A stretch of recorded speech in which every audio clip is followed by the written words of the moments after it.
চাল বা চালের গুঁড়ো ছাড়াই রান্নার যে কোনো কড়াইতে বানিয়ে নিতে পারবেন এই পারফেক্ট চিতই পিঠাটা। নমস্কার বন্ধুরা, আমি অসীমাস কিচেনে আবার একটি নতুন রেসিপিতে আপনাদের সবাইকে স্বাগত জানাই। আশা করছি আমার আজকের রেসিপিটি আপনাদের খুবই ভালো লাগবে। রেসিপিটি ভালো লাগলে অবশ্যই একটা লাইক করে দেবেন। চলুন তাহলে খুব সহজ পদ্ধতিতে চিতই পিঠার রেসিপিটি দেখে নেওয়া যাক। প্রথমেই আমি এখানে একটা বাটি মেপে 1 বাটি পরিমাণে সুজি নিয়েছি। এখানে 200 গ্রাম সুজি রয়েছে। সুজিটা আমি একটা বড় বাটির মধ্যে নিয়ে নিচ্ছি। আর যতটা পরিমাণে আমি সুজি নিয়েছি ঠিক ততটা পরিমাণেই এই সুজির মধ্যে জলটাও দিয়ে দিলাম। ভালো করে মিশিয়ে নিচ্ছি। আর এইভাবেই আমি 10 মিনিট ভিজিয়ে সুজিটাকে রেখে দেব। কোনো রকম চালের গুঁড়ি ছাড়াও যে এত সুন্দর চিতই পিঠা বানানো যায় বন্ধুরা, আপনারা সম্পূর্ণ ভিডিওটা না দেখলে বিশ্বাসই করবেন না। 10 মিনিট ভিজিয়ে রেখে দিয়েছিলাম সুজিটাকে। দেখুন সুজিটা কিন্তু অনেকটাই ফুলে গেছে আর সমস্ত জল কিন্তু একেবারেই শুষে নিয়েছে। আর দেখুন সুজিটা কিন্তু এখন অনেকটাই নরম হয়ে গেছে। এবার এই সুজিটাকে আমি একটা মিক্সিং জারের মধ্যে নিয়ে নিচ্ছি। বন্ধুরা, আমার রেসিপিটি যদি আপনাদের ভালো লাগে অবশ্যই একটা লাইক করে দেবেন।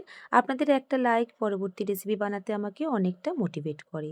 সুজিটাকে বেশ ভালো করে আমি ব্লেন্ড করে নিয়েছি, যাতে সুজিটার মধ্যে কোনো রকম যেন দানা ভাব না থাকে। ঠিক সেই রকম করেই ভালো করে মিহি করে কিন্তু পেস্ট করে নিতে হবে।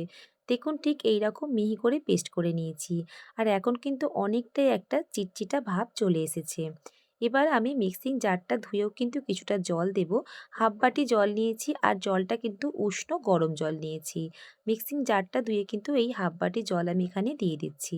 মোট জল লেগেছে এখানে আমার 1.5 বাটি। সামান্য পরিমাণে লবণও দিয়ে দিলাম। এবার সব কিছুকে বেশ ভালো করে মিশিয়ে নিতে হবে। তবে এই মেশানোর কাজটা কিন্তু 10 থেকে 15 মিনিট ধরে বেশ ভালো করে কিন্তু মিশিয়ে নিতে হবে। যতটা ভালো করে মেশানো হবে পিঠাগুলো কিন্তু খুব ভালো হবে আর জালিদার হবে আর বেশ ফুলবেও। দেখুন 10-15 মিনিট ধরে বেশ ভালো করে আমি ব্যাটারটাকে কিন্তু মিশিয়ে নিয়েছি। এখানে ব্যাটারটা কিন্তু খুব পাতলাও হবে না আবার খুব ঘন হবে না। ব্যাটারের ঘনত্বটা কিন্তু আপনারা দেখেই বুঝতে পাচ্ছেন।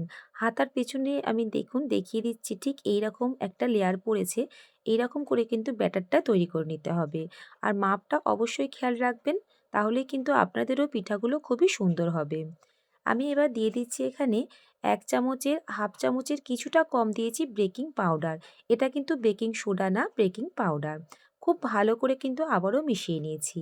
এবার একটা বাটির মধ্যে নিয়ে নিচ্ছি আমি 2 চামচ পরিমাণে সাদা তেল আর 1 চামচ জল নিয়েছি। জল আর তেলটাকে বেশ ভালো করে কিন্তু মিশিয়ে নিতে হবে। দেখুন খুব সুন্দর করে কিন্তু মিশিয়ে নিয়েছি, একটা ক্রিমি টেক্সচার চলে এসেছে। ঠিক এইরকম করে মিশিয়ে নিতে হবে। এবার চলুন পিঠাগুলো আমি তৈরি করে নিচ্ছি। পিঠাটা তৈরি করবার জন্য এখানে আমি একটা স্লিভারের কড়া নিয়েছি। আপনারা কিন্তু যে কোনো কড়াইয়ের মধ্যেই পিঠাটা তৈরি করতে পারবেন। খুব সহজেই কিন্তু এই পিঠাটা তৈরি হয়ে যায়। কড়াইটাকে প্রথমে হাই হিটে ভালো করে গরম করে নিয়েছিলাম। তারপরে তেলটাকে ভালো করে চারিদিকে ব্রাশ করে দিয়ে গ্যাসের আঁচটা কিন্তু মিডিয়াম করে দিয়েছি। মিডিয়াম থেকেও একটু লো করে দিয়েছিলাম। তারপরে 1 হাতা পরিমাণে ব্যাটার দিয়ে ঢেকে আমি 2 মিনিট কুক করে নিয়েছিলাম। তবে আমার এখানে এক একটা পিঠা তৈরি করতে 2 মিনিট সময় লেগেছে। তবে এই সময়টা কিন্তু গ্যাসের ফ্লেমের উপরেও কিছুটা ডিপেন্ড করে। কতটা সুন্দরভাবে দেখুন পিঠাগুলো তৈরি হয়ে যাচ্ছে আর একেবারে ফুলকো ফুলকো কিন্তু চিতই পিঠা তৈরি হয়েছে। দেখতে যেমনই সুন্দর হয় বন্ধুরা, এই পিঠাগুলো কিন্তু খেতে ভীষণই ভালো হয়। একইভাবে আমি সব পিঠাগুলোই বানিয়ে নিয়েছিলাম। দেখুন কত সুন্দর দেখতে লাগছে। অবশ্যই বাড়িতে একবার এইভাবে চিতই পিঠাটা বানিয়ে দেখতে পারেন। খেতে কিন্তু ভীষণই ভালো হয়। ছোলা গুড়ের সাথে খেতে কিন্তু অসাধারণ লাগে। আপনারা চাইলে কিন্তু যেকোনো তরকারির সাথে কিংবা মাংসের সাথেও খেয়ে দেখতে পারেন। খেতে কিন্তু ভীষণই ভালো হয়।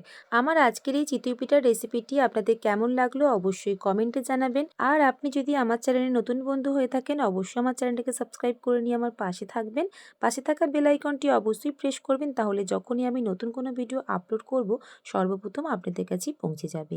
আর এই ভিডিওটি যদি আমার ফেসবুক পেজ থেকে দেখে থাকেন অবশ্যই পেজটিকে ফলো করে নেবেন।